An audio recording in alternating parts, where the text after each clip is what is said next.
এটি কত সব? 1000 বেশি হয়ে যায় না? ও ইলিশ আছে নাকি?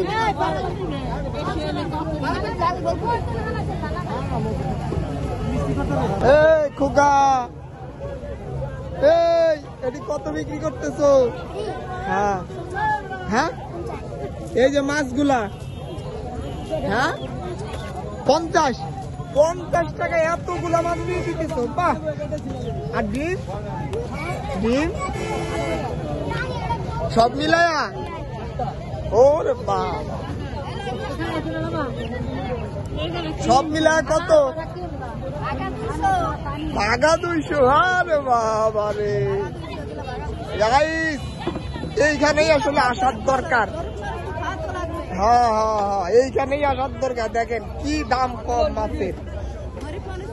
এইখানে একবারে দোকানদার, বিশাল দোকানদার।